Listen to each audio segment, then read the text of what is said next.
Hi, I'm Susie. Today I'm here with American boxer Reis, who is a 4 times world champion and the current WBA super lightweight champion. So thank you very much for joining me today, Kaylee.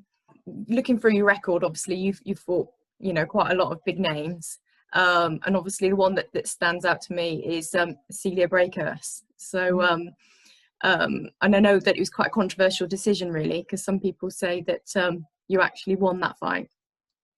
Yeah, I mean, I don't take any losses and, make excuses and that, I just always go back to the drawing board. Win or loss. I have losses, but I've never gotten beat. Nobody ever beat me up. You know what I mean? So a lot of the losses I shouldn't have lost. You know what I mean? But for the majority of my career, I've self-made 3-time middleweight world champion. I had no promoter, no manager, sometimes no coach, permanent coach to go with me. I was always either working and training, and all the other coaches, they had other fighters. So had I been, handled from my professional debut and had a manager, had the right setup, maybe my career would have been different, but I wouldn't want it to be anything else than what it is now. Yeah, 'cause it's led you to where you are now. Absolutely. And 4 times world champion. It's pretty good. Yeah, I think it's okay. And I mean, with Celia, I mean, you were the first person to put her down, weren't you? To knock her down. Absolutely. And she's one person that, I'm a big sponge. I like to observe. So when I first went pro, it was, I wanted to watch people who were successful in what I, in my dreams. So she was actually somebody I watched really closely. I told myself I'd fight her one day. So it was, being in there and watching was something different. Not putting anything, not talking junk about her, but she wasn't as good as I thought. You know what I mean? And it was kind of the belief within myself, thinking, do I belong here in this top elite? I learned a lot from that fight. So, and also with that fight, I know it's the first televised female bout, wasn't it, on HBO? Yeah, they've been on air for 45 years, and we were the first one to be on HBO, and we wasn't even supposed to. That wasn't the original plan, but a fight fell out, and we found out about a week before the fight that we was actually going to be on HBO, and I was like, oh my God. And over 1.1 million viewers, I think I read somewhere. I'm glad I didn't know that going. That's crazy. And also I had an interview recently, and in fact I told you about it, with Michaela Lauren, who said how hard you hit and how she'll never forget how hard you hit. And how she thought you'd broken the nose, and she thought you'd go on to do even more, because she thought you're a pretty special fighter. Yeah, that was one of those fights that I'll never forget either, because the circumstances were so bizarre. But I remember fighting her. She hits hard too, man. That was the first and only time I've ever gotten like a swollen black eye from a fight. Wow. And what would you say is, because obviously you're saying how you've never been beat down and you've never been stopped. So what would you say is your toughest fight? Like I said, I would have to say Michaela Lauren. She surprised me as how strong she was, and coming back to boxing after accidents and all that was pretty tough. Number one, I flew in the day of the weigh-in. I didn't have a real coach. I just had one of the kids from the gym come with me. It was in a place that I didn't know. They have different kind of ways of doing things. We didn't fight till it was like 2:30 in the morning, because they have like different times. And, they reuse gloves, and I didn't have anybody in my corner.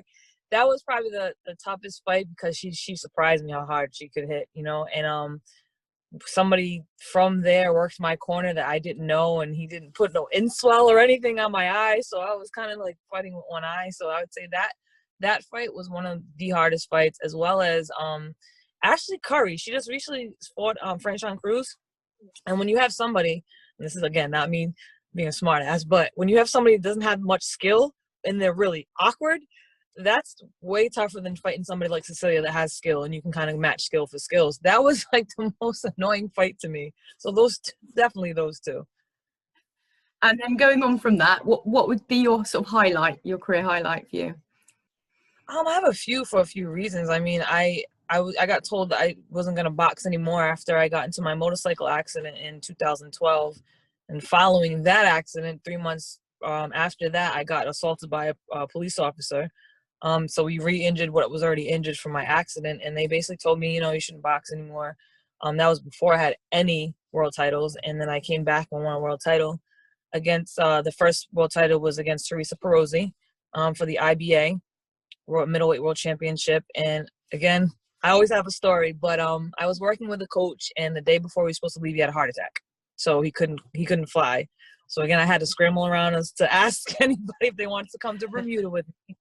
But it was a very significant fight. It was my first world title, and it was during Native American Heritage Month, and it was also on part of a land. Bermuda used to be a slave port, where a lot of my ancestors, my Wampanoag people, were taken to Bermuda and many other places as slaves. So being as, you know, I finally was getting used to why I even fight and having like a purpose behind why I fight.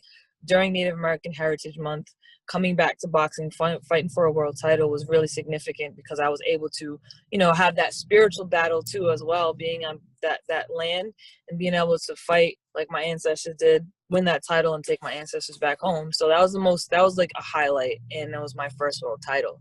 So I was like, all right, I can really do this. Okay. You know, I started believing in myself more and more. And I know there's a lot of people that will tell you just the success, but it's been a journey to really believe in myself wholeheartedly throughout everything that I've been through, and just people constantly telling me who I wasn't going to be, where I was going to end up, and the stereotypes that, you know, stick with being Native American or being Cape Verdean or being somebody who's not white and trying to succeed in my area. You know, it's been a constant battle. And that was the first time that I realized, okay, I can do this. And obviously now you're the WBA super lightweight champion. What's your plans for the future? Do you want to start collecting more belts, unify? Absolutely. You know, from like 126 to 147, women's boxing is on fire. Even the 118 division is crazy right now. So I'm in a perfect position. You know, I got the experience of a veteran, but I'm highly relevant right now. I'm an elite fighter. I'm not on my way out. You know, I feel like after winning this 4th world title in a weight class I never thought I'd be able to get down to, with an actual team behind me, and finally, I feel like my career just started. So we have big plans. I have a very smart team between my promoter, Blue DeBella, my manager, Brian Cohen, who also works for Split T Boxing management company. So I have a solid team. I have a permanent coach, Danny Davis, who I work with in Philadelphia, which I'm here now. So everything has finally come together. So, you know, of course I want to unify. Of course I want to fight, you know, all these top fighters in 140. But I have so many options, from being 140 to 147 to, I mean, if the money's right, the one, you know, a catch weight at 54, if it makes sense. So 2021, I want to defend and collect more belts. You know, hold up my pants. Because I mean, obviously, within super lightweight, you've got Chantel Cameron, who's backed by Matchroom. Mm-hmm. So that's quite a big fight that would be great to happen. Absolutely. And then obviously, you've obviously got the Mary McGee, and you've got Christina Vintado. So, hope, you know, do you want to line them all up? Is there one in particular you want to fight? The Chantel Cameron fight is very intriguing. It's been intriguing to us for like the past year, because we were in talks about that fight last year, but obviously with COVID, everything kind of just fell through. Obviously I would love to unify all three, but you know, we have 3 of the 4 belts on this side of the, you know, on our side. You know, Mary McGee's also managed by Brian Cohen, signed to the belt, as well as Christina. So, you know, however they want to move the chips. I would love to fight Chantel. She's skilled. You know what I mean? I think that would be a great fight. Plus, I want to fight in the UK. You guys are awesome. I have so many UK fans, man. I haven't fought there yet. But that's also a fight that, you know, we could also bargain to have it on American soil. I just think that would be a really fun fight. However you match the 4, it will be a really good fight. I mean, obviously they're my teammates. It's business. So, of course, Brian doesn't want to, you know, pull his hair out trying to, you know, having this fight of his other fighters. But, you know, it happens. So we'll just see how the chips fall. That's it. It's great because, you know, you're all great champions. So absolutely, it's some tough fights. Yeah. And then obviously you were saying about going up in different weights, because I mean, would you be interested in a rematch with Breakhurst, or even going for Jessica McGaskill? I mentioned Jessica last year. It's funny. I was, you know, I'm always looking, I'm always searching, because I'm, you know, women's boxing is not, the pool isn't as deep as the male, so you got to be really flexible. Now that I know I can make 140, very easily and still feel strong. It's possible. So from 140 to, like I said, 47 is my bread and butter. I love fighting at welterweight. The fans want the Reis rematch. You know what I mean? She's claimed that she wanted it, but I think that was just a bunch of BS. But it is what it is. I know it's business. Most of the time, it's not the fighters. It's the ones who, speak for the fighters and make those decisions. I would love the winner of their rematch. Whoever wins, give me that. You know what I mean? But at this point, I feel like, I ran down my 7 losses, and there's a couple of redemptions I would like to get, especially with the team and the training I have now, and just knowing that I can be better and better fight. So, I would love to fight McCaskill, love to fight Breckus, love to fight whoever wants to fight me. You know what I mean? Let's make those good money fights happen, because that's what we all deserve in women's boxing. So yeah, plenty of options. Mm-hmm. And I also wanted to talk to you. You briefly mentioned it about sort of your Native American sort of heritage and how much you do around that in terms of your community. You do a lot of motivational speaking, and so I just wanted to ask you more about that, really. Well, I mean, when I first started boxing, it was for a lot of reasons. It was for an outlet. It was something I can also use an expression. I'm a very artsy person, very expressive. But I knew there was like a bigger purpose to it. It wasn't all left hooks, jabs, and right hands, and yay, look at me on Facebook, I'm fighting. You know what I mean? Being a Native American and always finding purpose in everything we do. And also we call it, your gift, or your gift is your medicine. And what good is a gift if you keep it for yourself? We have to give it. So as I did it more and more, and I saw the impact it had on others, seeing somebody that looked like them or that was the same as them doing something that they thought maybe they weren't capable of, or seeing, they're being represented in the mainstream media in a sport that is really, has been on and popping for a long time. I started really finding my purpose in it, and kind of really learning who I was as a Native American woman, the strength of where it came from. When I wanted to quit, I would always go back to my roots, always ground myself, and, I'm here for a purpose. My ancestors fought. So I got more and more into why I even fight. It was really important for me to represent us, and because we're so and underrepresented, and we're like the forgotten race here. You know what I mean? People, oh, you're Native American? Wow, I thought you guys were extinct. Like we're dinosaurs. You know what I mean? No, we fought battles, emotional battles, spiritual battles, genetic genocide from generation to generation. And to be here still and, relearning, because I can't say, learning for the first time, like remembering our language, remembering our ceremonies. My grandmother, my great-grandmother weren't able to practice ceremony, weren't able to say they were Wampanoag because it was illegal. You know what I mean? So me as a Wampanoag woman, and being kind of like the first generation to be brought up in our culture and able to freely express myself, I thought it's like my duty to make sure that I represent my people well and give that medicine, that energy back to our people, and show that we fight. A lot of times there's some elders and stuff that don't agree with obviously the sport. But when I tell them, the purpose is way more than me. It's not for me, it's for us as nations. Fight for all nations. That's my hashtag or my slogan, whatever you want to call it. So learning more about myself, finding my identity, and really knowing what my gift is and how I can give back and give, even if it's just, give some kind of hope or motivation to a lot of younger generation and even current or older generation, just to kind of really re-spark that spark and fire in us to be proud of who we are. I wasn't always proud of being half this, half that. I wasn't Native American enough. I wasn't Cape Verdean or Black enough. The most racial or prejudice I've ever faced was from other natives, because I'm mixed, and it's stupid, but that's the reality that we live in. It took me a while to embrace, people think Native Americans have this long, straight black hair. It took me a while to embrace this. I don't have that. I'm mixed. I'm indigenous. To my area, I'm Cape Verdean, so we have a lot of curly hair. You know what I mean? So it was very, it was cathartic to go through my journey to kind of really understand who I fight for, why do you even do this? I found purpose in it. And I understand you're getting a film. Is it based on your background and your childhood? Yeah, we did a short, and I actually I am into film. I am an actor as well. A lot of people don't know that, but I've been working on some things for the last couple of years, and that short was just kind of to, you know, another quick story to tell. As Native American people, we love to tell stories. We have stories. So for people to kind of get a little bit an idea of my background, that, you know, everybody sees the final product, but no one has any idea what I had to do to get where I'm at now. So that was fun to recreate my life. It was nostalgic, but it was fun. And I wanted to ask you as well that another sort of hot topic at the moment is women's pay. Well, I just wanted to ask what your opinion on the whole thing is.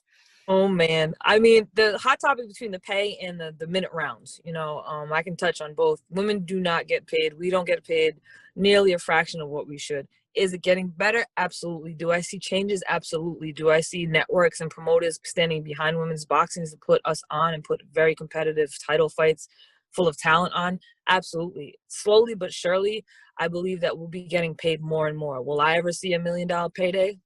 Probably not. But if we can keep pioneering to get those same pays, absolutely. I don't, you know, that's what women's sports in general. You know, it makes me like nauseous. I look, you know, because it's public record, even on the undercard of the Triple G card, I saw what his opponent got paid as opposed to what I got paid. And I was like, this is ridiculous. I'm fighting for 5 belts. I'm this undisputed champion on HBO. And I'm getting like this fraction of what this opponent's getting. It's ridiculous. And people say, you know, women should fight 3-minute rounds. Listen, I think we should start with adding 2 more rounds at the end of world title fights. So make 12 twos. You know what I mean? You really won't see a bad female fight because we have 1 less minute to do the work. So it's really action packed.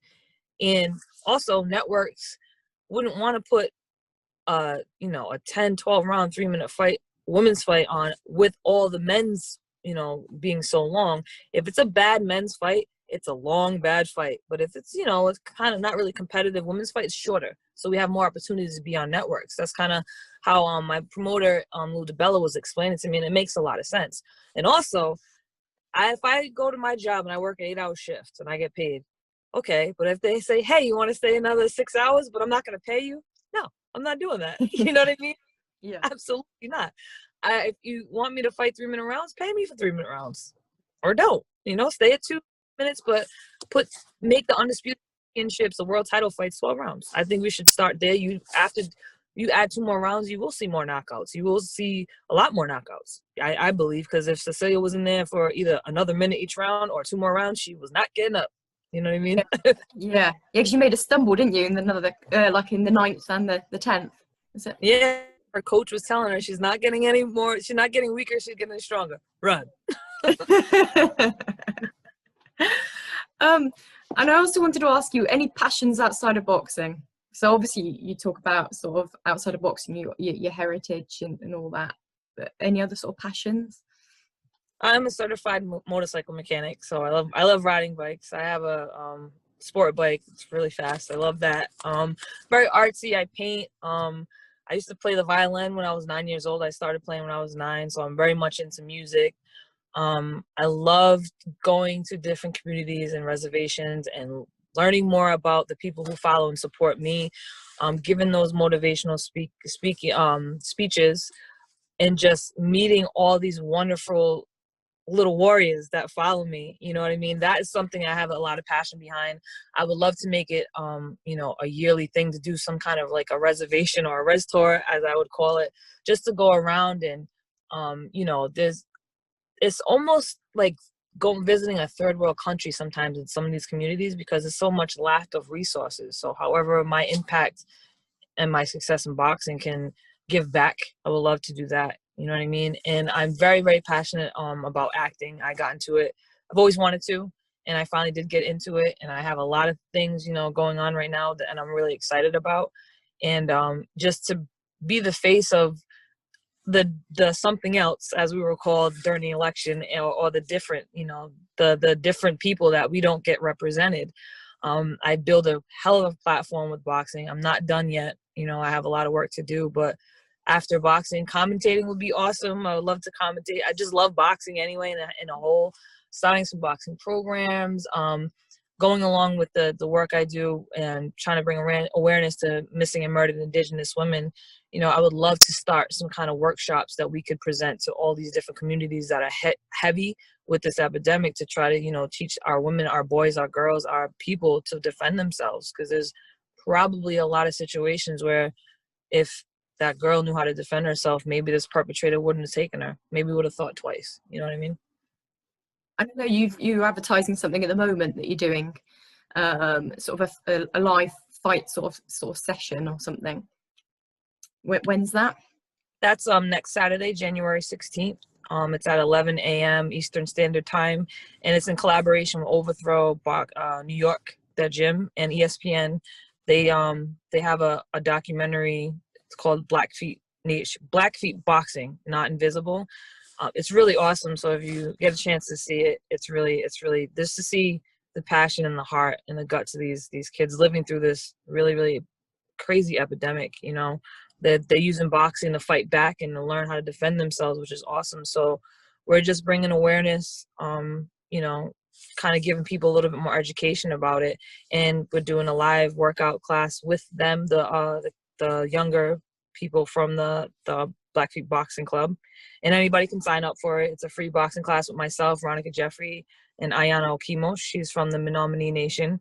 And then we're going to just have a discussion on it, because there's a lot of people that don't even know about it, and just kind of get perspectives from people who've lived through it, who are living with it, and how we can, you know, have preventative actions. That sounds great. Sounds really good. Thank you. And I wanted to ask you as well, what advice would you give your younger self of things that you know now? What would you say? You don't got time for that. You know, don't take no for an answer, and believe in yourself, because you're worth it. You can do it. Don't stop doubting yourself, because, you know, I was always doubting myself, always telling myself in the back of my head, oh man, you know, I'm not supposed to be here. I'm not supposed to do this. You know, I was listening to that, but just keep going. You're worth it. Right, so thank you very much for your time. No problem. It's been great to speak to you, and I'm looking forward to 2021. It's going to be great for women's boxing. We just need to get rid of this virus, and then I think it's going to be some great matchups. Absolutely, man. These networks are putting us on, so let's go. Hopefully, fingers crossed. I want to see you against Chantal Cameron. That's what I'd like to. I know everybody wants to say. I want to see that too, man. Fireworks in that ring. But thank you so much for having me on. Anytime. Thank you very much, Kaylee. Okay, thank you. Have a good one. Bye. Hey Fight fans, it's Michelle Joy Phelps. If you haven't already subscribed to our YouTube channel, make sure you do so by clicking this icon right here, or else